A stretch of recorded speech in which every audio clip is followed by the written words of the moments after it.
O mais importante não é vir fazer palestra, é aprender sobre a doutrina espírita, porque eu não sou palestrante, vocês desculpem, mas eu venho numa colaboração que o Caio pediu, eu me dedico, estudo e venho conversar com vocês, por isso não sou palestrante, já deixo bem claro que eu sou uma estudiosa da doutrina espírita, gosto, sou espírita desde sempre, porque minha família já era espírita, então eu acho que a gente já tem a missão dentro da gente, né? E eu agradeço a presença de todos, agradeço o convite que o Caio fez, ele confiou na minha fala, espero poder colaborar com você. Eu estive pesquisando sobre o que eu ia falar. Eu acho que tem coisas muito importantes que às vezes passa batido. Não conheço a casa, não assisto quase as palestras daqui, pode ser que seja repetitivo, mas sempre alguma coisa de novo a gente traz também. Eu escolhi para conversar com vocês hoje a reforma íntima. O que é reforma íntima? Alguém se atreve a falar? O que será que é reforma íntima? Reformar-se intimamente é fazer as mudanças que nós precisamos em nós mesmos. Então, muitas vezes acontece conosco, ser humano, da gente ver em alguém uma dificuldade e comenta. Não, nós não temos que comentar as dificuldades alheias, nós temos que olhar para dentro de nós e verificar, será que tudo que eu estou fazendo está de acordo com a doutrina que eu estou seguindo, que eu estou tentando andar direitinho nela? Isso é importante. Por quê? Porque a gente só melhora quando se melhora, quando busca a melhoria da gente dentro da gente. Então, olhar o defeito alheio é fácil. Comentar, mais ainda, não se deve, mas a maioria comenta. Nós temos que olhar para dentro de nós. O que está faltando em mim? O que eu preciso melhorar em mim? É difícil? É, porque às vezes a gente faz uma proposta de manhã, 10 horas já deu tudo errado, né? Já esqueceu de tudo. Então nós temos que nos melhorar todos os dias. Cada dia a gente levanta e faz um propósito. Hoje eu pretendo fazer tal coisa. E procurar, sim, fazer, porque senão não adianta nada, a gente fica sempre nesse vai e vem. Então, reforma íntima é a mudança de dentro para fora. É olhar-se intrinsecamente, é olhar para dentro da gente, é o autocuidar-se. Eu não posso cuidar do meu esposo se eu não cuidar de mim primeiro. Por quê? Porque nós estamos casados, somos marido e mulher e eu preciso dar atenção a ele. Mas eu tenho que primeiro cuidar da minha pessoa. Transferir pensamentos e ações. Praticar bons hábitos. Difícil, né, gente?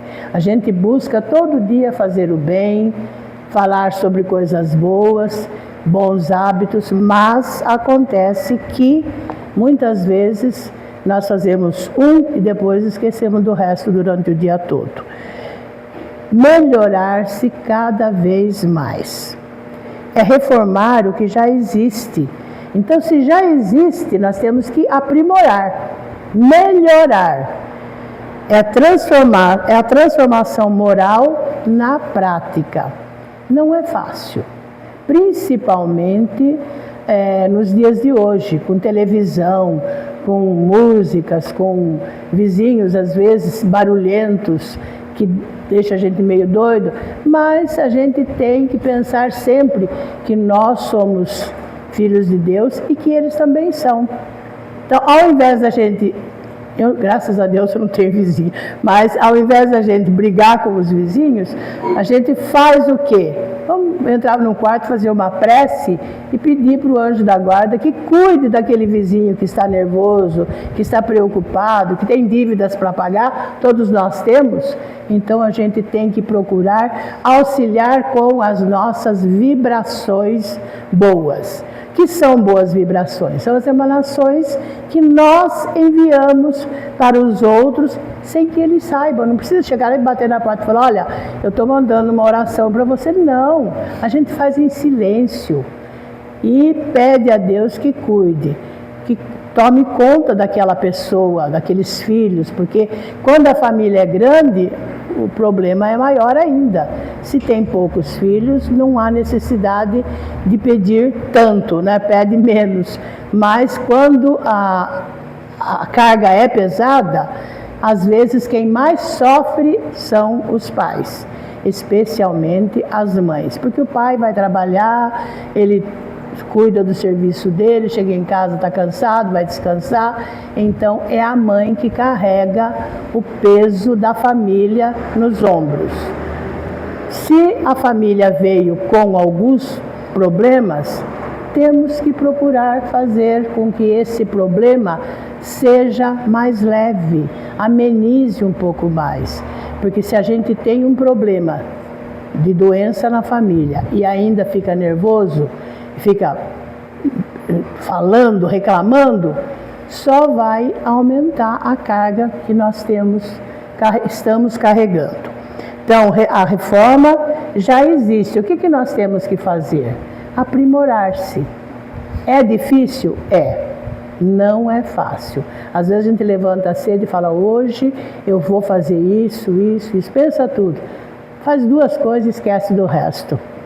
Por quê? Porque a vida é assim, é um torvelinho de movimento de coisas, né? Quando a gente vai ficando mais velho, só o casal é mais fácil. Mas quando tinha os filhos em casa, mãe, não sei o que, mãe, ai, Nossa Senhora, né? A cabeça fica a mil. Então a gente sabe que não é fácil, não é fácil. Mas vamos procurar amenizar.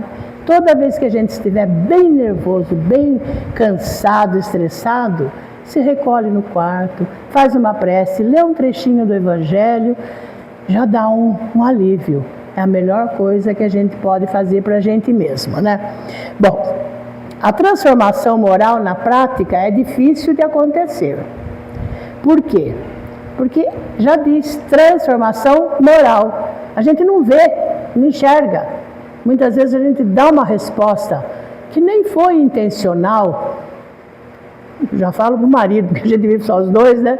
Para ele, e depois fala, puxa vida, por que eu respondi assim? Nossa, aí tem que pedir desculpa, tem que voltar atrás, porque não é fácil conviver.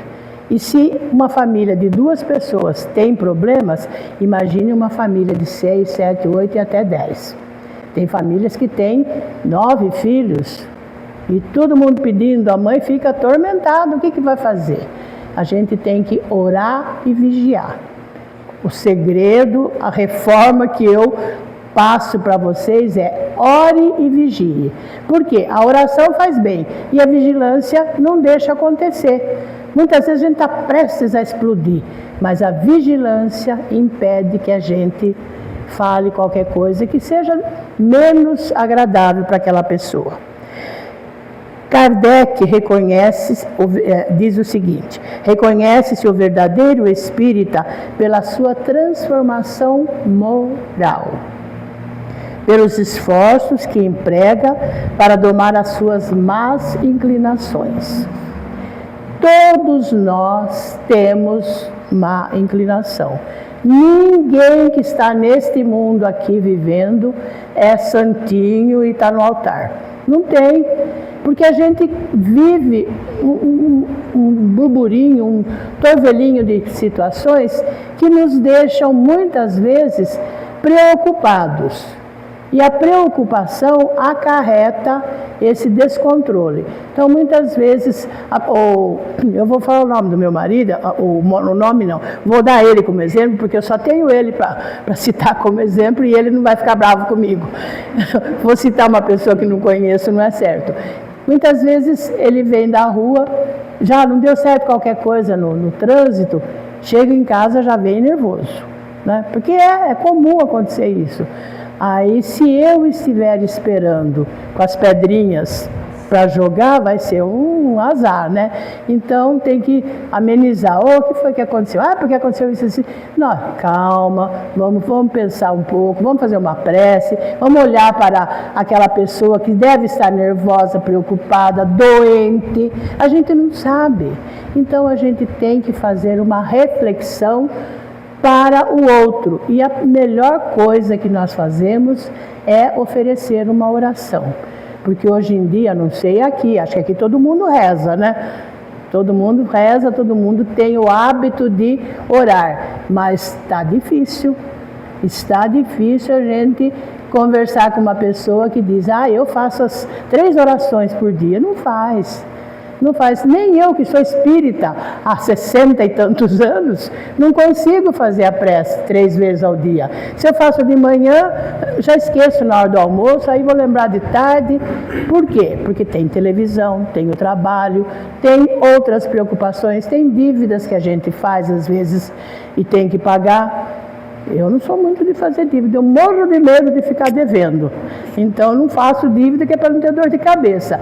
Mas a gente precisa, às vezes, comprar alguma coisa que não tem todo aquele valor. E acaba fazendo um crédito. E aí esse crédito vai mexer com o sistema nervoso da pessoa. Então a gente tem que tomar muito cuidado com as nossas atitudes, até com aquilo que nós realmente estamos precisando. Às vezes a gente precisa de um sapato, uma sandália, uma coisa simples. Mas, ai meu Deus, eu não vou comprar agora porque eu tenho isso. Não, tem que pagar não sei quem. Então a gente tem que olhar sim tudo aquilo que nós estamos fazendo para o nosso bem. Não acumular despesas, não acumular dores, que a dor é incrível, né? A dor não pede licença, ela vem e toma conta da gente e muitas vezes a gente, quando está com dor também, não está legal. Então a gente tem que se controlar. Não é fácil, viver não é fácil. Aguinha. Já secou a garganta, fala muito seca. Vocês me dão licença?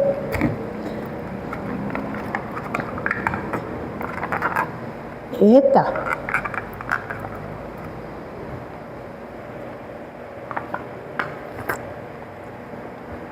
Eu tomei no copo mesmo. Então vamos lá. Kardec diz, reconhece o verdadeiro espírita pela sua transformação moral. Por que a transformação moral? Por que será que tem que ser a moral? Eu posso ser boazinha, eu não faço mal para ninguém, mas a transformação moral é a espiritual.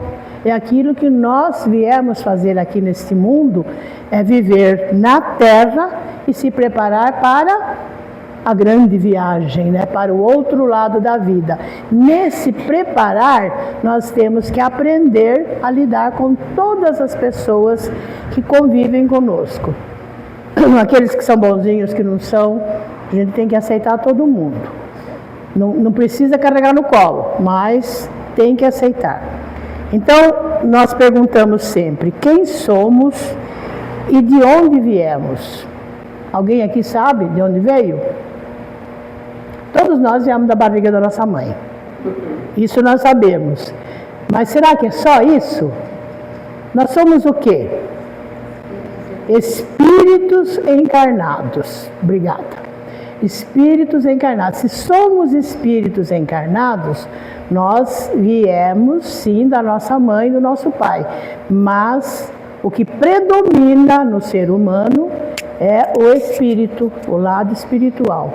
Então nós podemos cortar cabelo, fazer o pé, se enfeitar todo, passar batom. Os homens também podem se arrumar, mas se ele não cuidar do espírito, fica tudo parado. Por quê? Porque o Espírito que vai nos levar para a outra vida, para o outro lado. A gente é espírito encarnado. Nascemos para viver aqui por um período. Vive-se 10, vive 20, tem criança que nasce e já logo desencarna. Então, por que será? Não sabemos. A gente imagina. Talvez já tenha vencido aquele tempo na outra encarnação e precisava viver 10 horas. Não sabemos. Mas a gente sabe sim que nós estamos aqui para melhorar. Se viver 50 anos, se viver 10, se viver 80, que nem nós, né? Tem que melhorar. Não, já fui bonzinho a vida toda. Agora eu vou deixar acontecer. Não, nós temos que continuar a sermos bons. Por quê? Porque a bondade dentro de nós, ela espalha também pela nossa família, pelos nossos vizinhos. Às vezes tem vizinho que se desentende lá longe e pega a gente para reclamar. O que a gente faz? A gente ouve e, olha, calma, paciência, é assim mesmo, ela é muito nervosa, é doente, a gente arruma uma série de coisas. Eu não tenho esses problemas, não tenho nem vizinho. Minha casa fica lá no fundo, não tenho vizinho, então não tenho dor de cabeça. Nunca tive, graças a Deus. Então a gente tem que, mas caso aconteça, a gente tem que contornar. A pessoa está nervosa, precisa de ajuda, a gente tem que dar um alívio, né? E como que vai dar esse alívio? Falando o bem, conversando coisas boas. Então nós temos que perguntar quase todos os dias: quem somos e para que viemos? Nós não viemos só para passar umas férias. Não viemos só para ter 2, 3 filhos ou 10. Não, nós viemos para cumprir com uma tarefa que ficou incompleta numa outra vida. E aí a gente precisa. Muitas vezes a gente vem com outro parceiro, outra parceira. Por quê? Porque aquela já venceu o tempo. Aquele casamento lá da outra vida já foi. Então tem que casar de novo, começar tudo de novo, depende do tanto de dívida que fez aqui, né? Então a gente vamos ter que saber direitinho, controlar os nossos sistema nervoso, a nossa confusão, para não ter que voltar. A gente sempre diz, eu não quero voltar com você. Não é eu não quero voltar, até quero, mas né? Pagar dívida não. Pagar dívida eu não quero mais, estou pagando agora já. Somos o que pensamos e irradiamos. Isso daí é um padrão vibratório. Tudo que nós pensamos, nós emanamos também. Nem que não tenha ninguém por perto. Se não temos ninguém encarnado, quem que vai pegar essas emanações? Os desencarnados.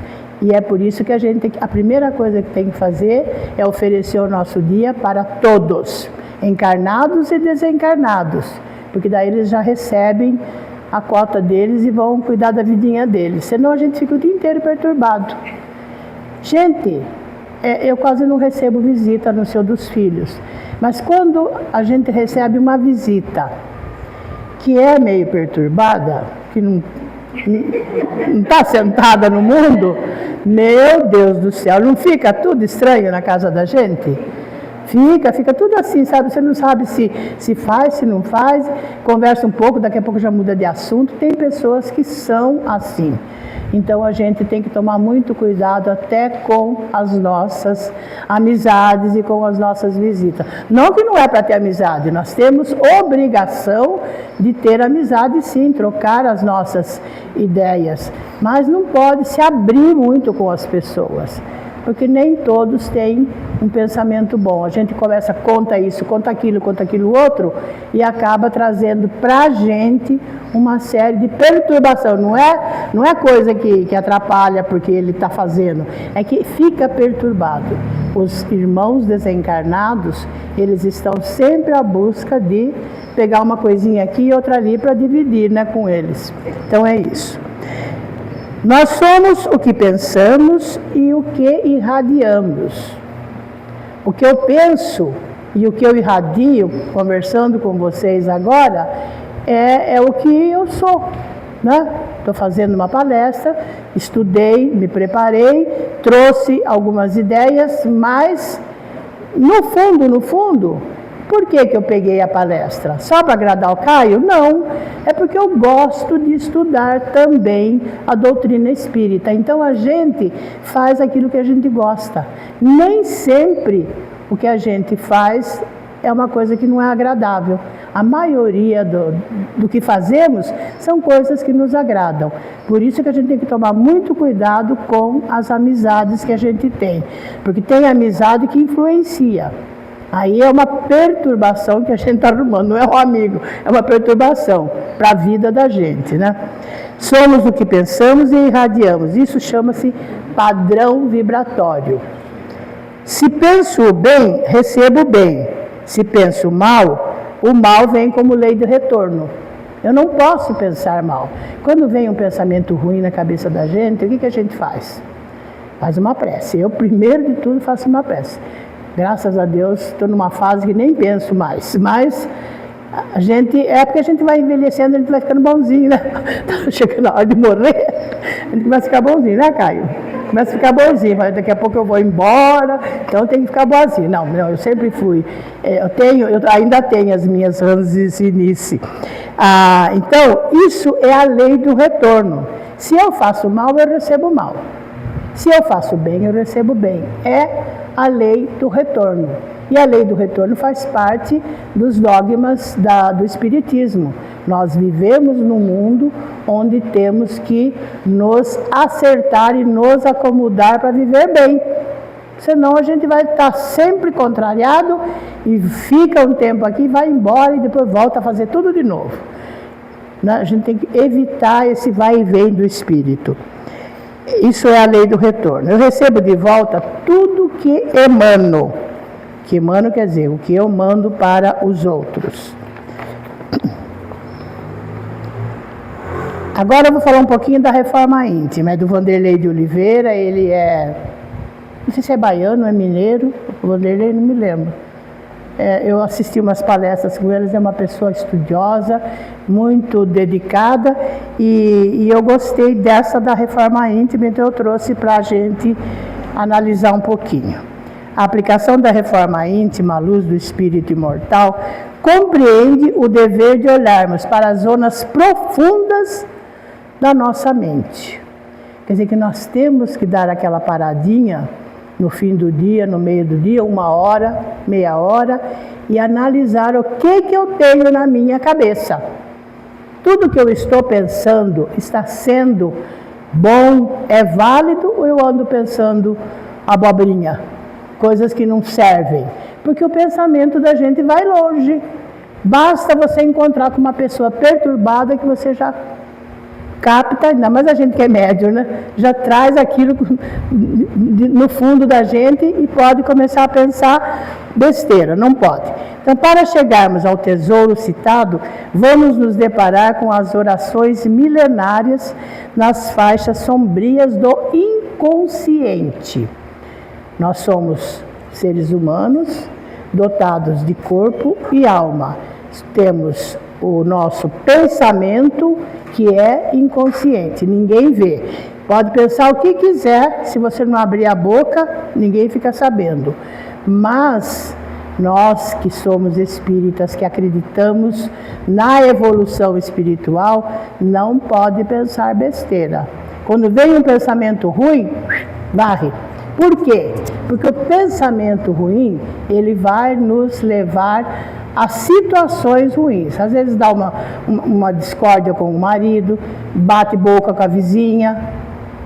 Não acontece às vezes, eu não tenho vizinha, graças a Deus. Moro numa casa lá no fundo. Hoje, né, mas já morei, parede e meia com o vizinho. Mas às vezes você sai para tomar um ar na frente de casa com as crianças, que eu tinha minhas crianças pequenas, morava lá no litoral. Saía para tomar um calor lá dentro, precisava sair, né? Aí vinha a vizinha. Aquela vizinha que sabe da vida de todo mundo, porque ela era costureira. Ela sabe da vida de todo mundo. Então ela sabe quem casou, quem não casou, quem separou, quem isso, quem aquilo. A mulher, quando ela me pegava ali fora, meu Deus do céu, você está sabendo? Eu ficava, era um repórter, eu ficava sabendo uma porção de coisa, nem falava para ele, porque ele não gostava, acho que eu ia ser louca de ficar falando.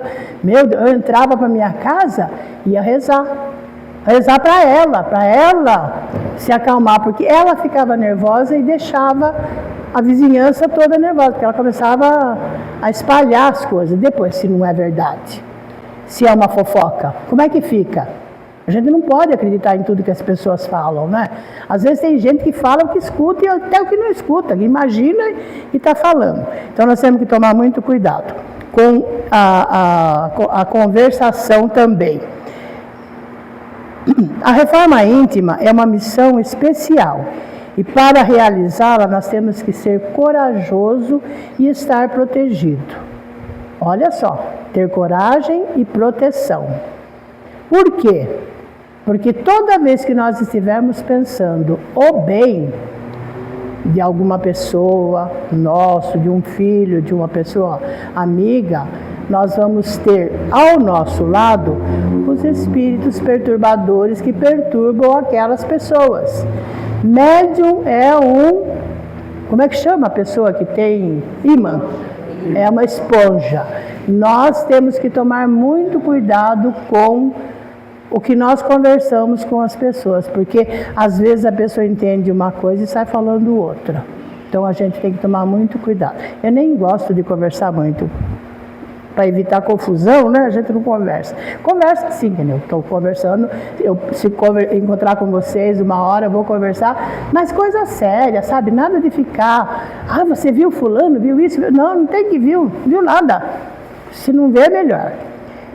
O que se verifica é que as multidões clamam proteção de um lado e do outro companheiros de ideal, que se ocupam de transmitir os conteúdos doutrinários.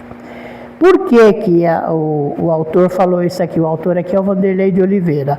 Por que ele falou isso? Porque, na verdade, nós ouvimos, lá dentro nós codificamos aquilo que a gente ouviu e pensa, bom, isso daqui eu até posso comentar com alguém, não vai fazer mal nenhum. Mas isso aqui, boca fechada, não entra mosca. Então a gente tem que aprender a selecionar o que nós ouvimos. Porque nós não podemos pedir para a pessoa, pare de falar que eu não quero ouvir, é falta de educação. Ouve, mas não dá palpite, não fomenta a fofoca e esquece o que ouviu. A distância entre habilidades de acolhimento afetivo humano nas relações existe. Por quê? Porque tem muitas pessoas que são carentes de amor. Não é esse amor de casal, amor de namorado, é amor fraterno, querer bem. A gente tem que querer bem todas as pessoas com quem nós cruzamos. Conheça, não conheça, a gente tem que ter esse dom de aceitar o outro, sim. Ainda que não seja uma pessoa 100%, né? Mas não pode, nós não podemos negar a nossa amizade, principalmente o espírita. Como é que ele nega a amizade dele para uma pessoa só porque, não gosta, ele né, fala bobagem. Não, fala bobagem, para mim ninguém vem falar bobagem. Ninguém. Os amigos que a gente teve, que tinha costume de contar piadinha, quando chegava na hora que eles queriam contar piada, falavam, Tereza, está na hora que nós vamos contar piada, vai embora. Eu não fico para ouvir, eu acho que é deprimente você ficar rindo de besteira, bobagem, então não vou. A caridade passou a ser a alma da doutrina espírita e o amor ao próximo, a maior vitória da comunidade espírita. Se nós somos espíritas, nós temos que ter na alma a doutrina espírita como o bem-querer do próximo. E a maior vitória da comunidade espírita é esse querer bem ao próximo.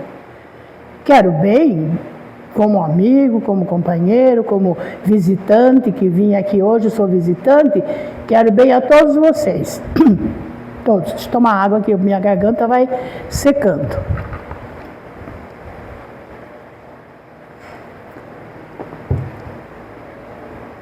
Então, a gente, atualmente, os condutores dos destinos da vida espiritual clamam por uma postura que possa, eu depois isso aqui em vermelho, possa transformar o centro espírita do século XXI numa escola promotora de amor. Difícil, né, gente? Difícil, porque cada um é um, todo mundo tem problemas, todo mundo tem problemas financeiros, problemas familiares. Como que a gente vai querer que aqui dentro todas as pessoas sejam 100% agradáveis, amáveis? Ah, não tem problema? Claro que temos. Temos problema. Dívida é um deles, é o maior agora. O maior problema que a gente tem é dívida. Por quê? Porque a gente só vive comprando coisas para pagar depois. Nós não temos um salário 100% bom.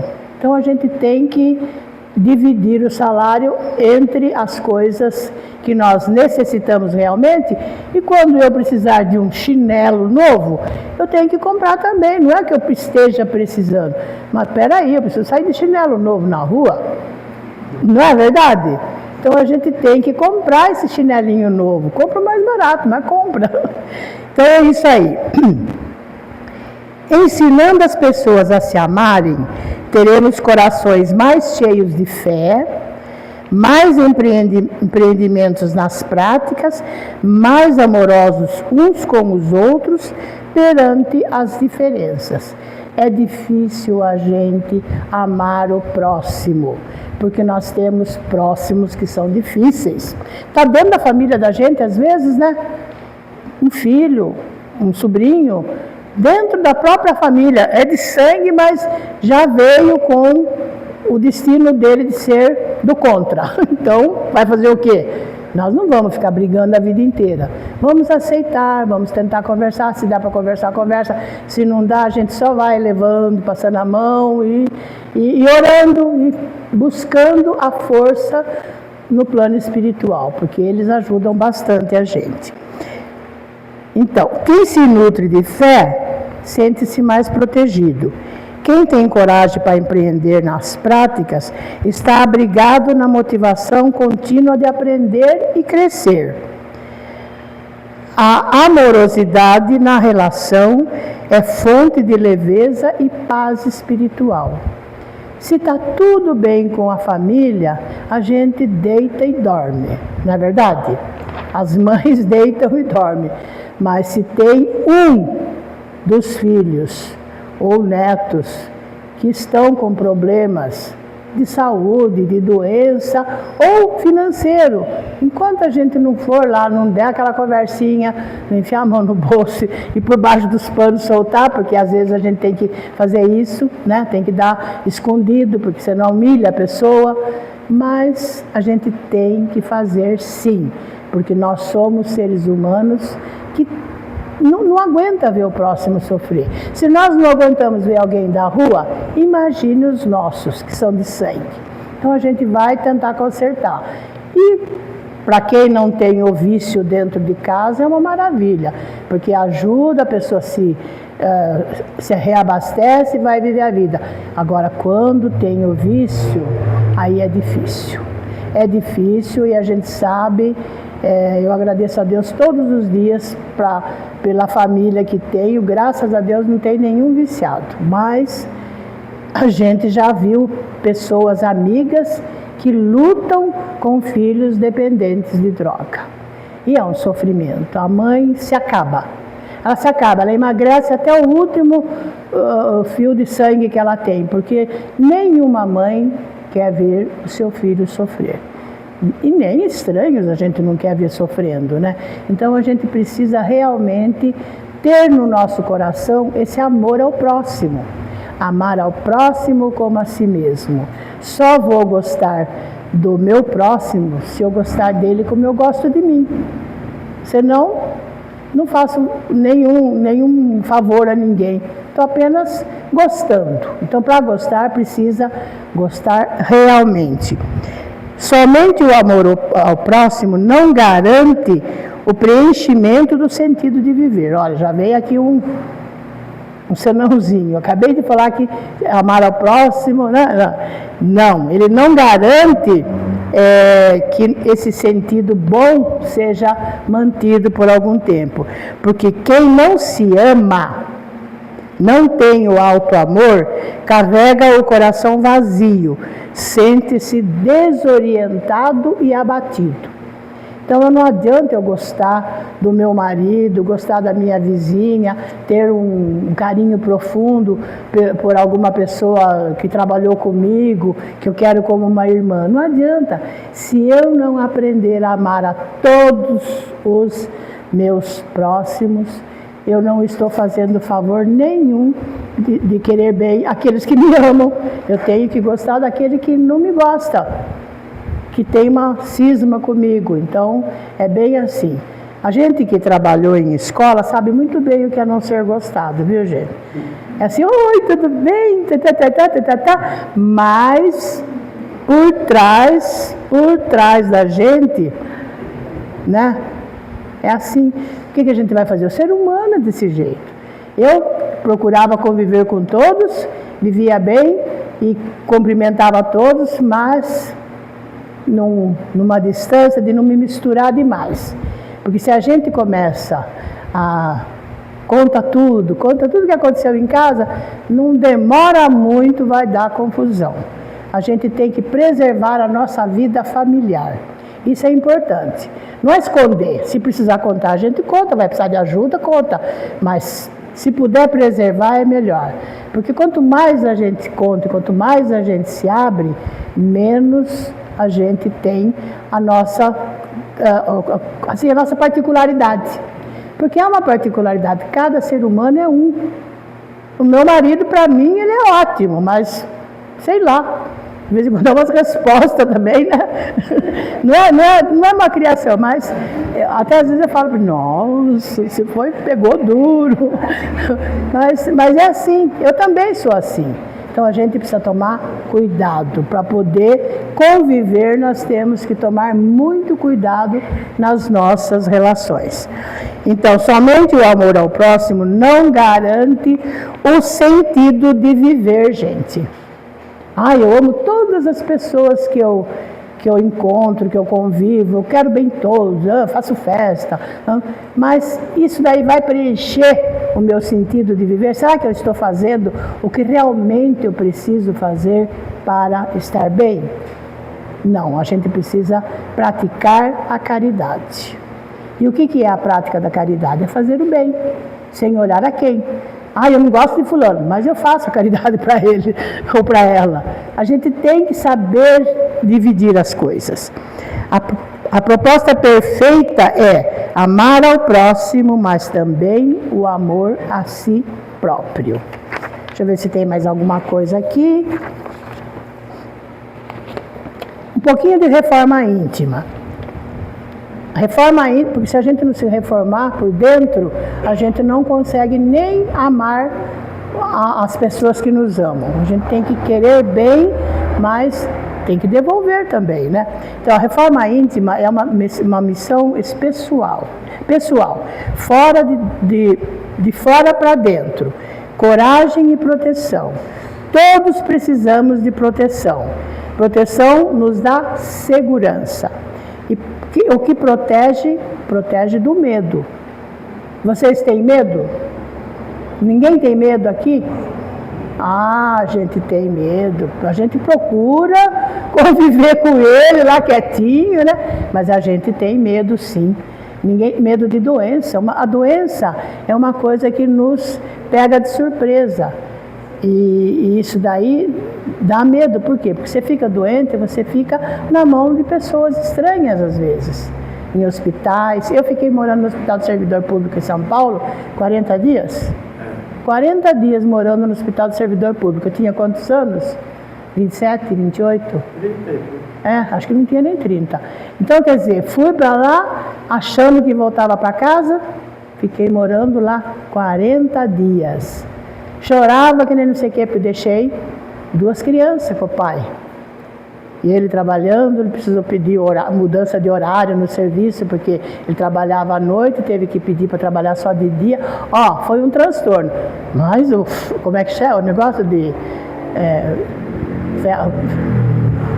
tem um ditado, que geada não quebra, é bem isso, né? Gente ruim, nem a geada quebra.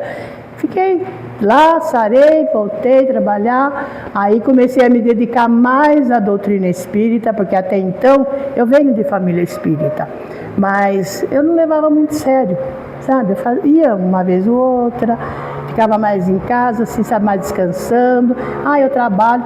Eu falei, o quê? Acho que está faltando é se dedicar. Aí comecei a me dedicar à doutrina espírita, ao meu trabalho espiritual e, graças a Deus, sarei.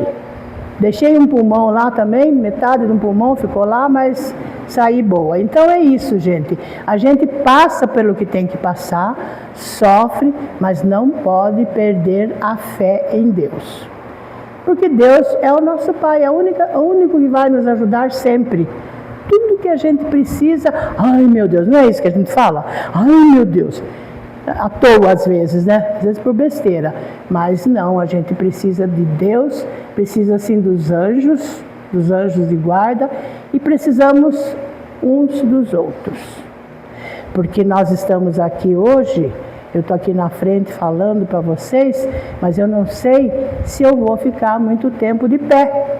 A gente não sabe, de uma hora para outra a gente fica doente e precisa estar de cadeira de rodas, não é isso? Então, a gente tem que lembrar sempre que nós somos vulneráveis. Somos pessoas que podemos adoecer a qualquer momento, precisamos dos outros, de enfermeira e às vezes até da vizinha, que nem tem como é que fala assim, o cabedal para ser enfermeira. Às vezes ela tem que se transformar numa enfermeira para vir nos ajudar. Eu já dependi muito disso, já sei como é que é, então por isso eu estou falando de cátedra, de conviver. Ele foi muito bom, ele me acolheu, me ajudou, de precisar levar no banheiro assim, aquele negócio, como é que era aquele negócio que eu chamava? Eu chamava de Charles Brown, que era um cantor da época, aquele negócio que pendura lá o soro. Aonde ia, tinha que levar aquele maledeto comigo. Toda hora que precisava sair da cama, tinha que levar, porque era ele que estava me mantendo viva, né? Fiquei 41 dias lá no hospital. Então, quer dizer, foi um período difícil, mas venci. Estou aqui, graças a Deus, né, de pé, conversando com vocês, e a gente não fica contando porque quer misericórdia, não.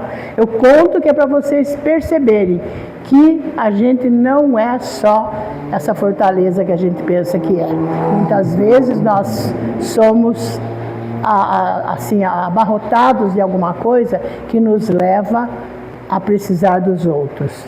Eu tenho comigo que acho que nessa época eu precisava muito quebrar o meu orgulho, porque eu sempre fui, sabe? Estudei em colégio de freira, menininha de freira, sabe? Assim, não era rica, mas eu estudei no colégio de rico. Então, se achava, né? Não que eu fizesse de coração, mas me achava assim, caramba, eu estudei no melhor colégio que tinha lá em Botucatu, no Santa Marcelina. Então, quer dizer, meu pai, para pagar o colégio para mim, suava. E aí a gente não pensa nisso quando a gente é criança, mocinha, a gente não pensa que o pai tá trabalhando de noite para poder pagar o colégio. Agora sim, com a minha idade que eu estou, eu avalio o quanto que ele e minha mãe sofreram para me manter no colégio das irmãs, colégio rica, das riquinhas, né?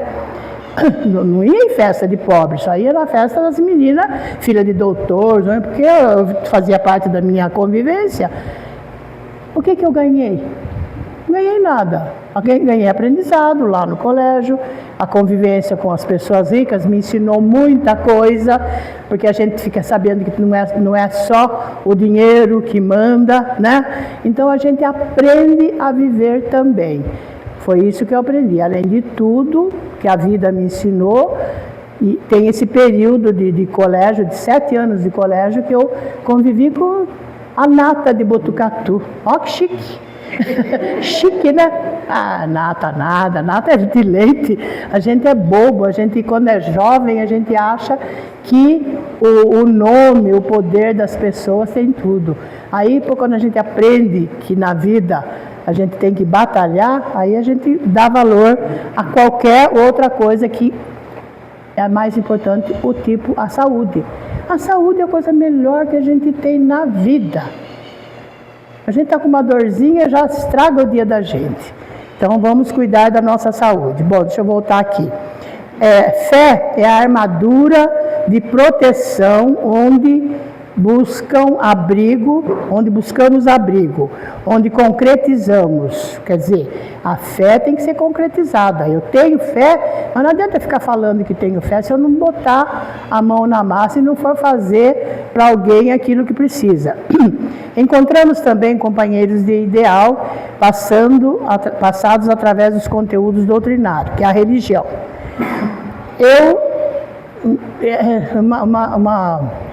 Uma dicotomia, vamos falar. Eu era filha de ferroviário, meu pai era pobre, ferroviário é pobre, não tem assim tanto dinheiro. Foi me matricular na escola do estado, não tinha mais vaga, porque os ricos pegaram todas as vagas. Sobrou a escola das freiras para mim. Meu pai, todo mês, ele pegava aquele dinheirinho sagrado, separava para pagar a mensalidade do meu colégio. Eu agradeço todos os dias, quando eu me lembro, o sacrifício que ele e minha mãe fizeram para eu sair formada no Colégio Santa Marcelina de Botucatu. É um orgulho para eles? Foi. Minha mãe nem foi na minha formatura. Ela nem falou, eu não vou ter nem roupa para ir. Vai você tem um terno, veste o terno e vai. Meu pai que foi. Para ver como é que é a vida da gente, né? Então, dinheiro não é nada. Não é nada. Você cai doente numa cama, o dinheiro, vai embora. Então, a gente...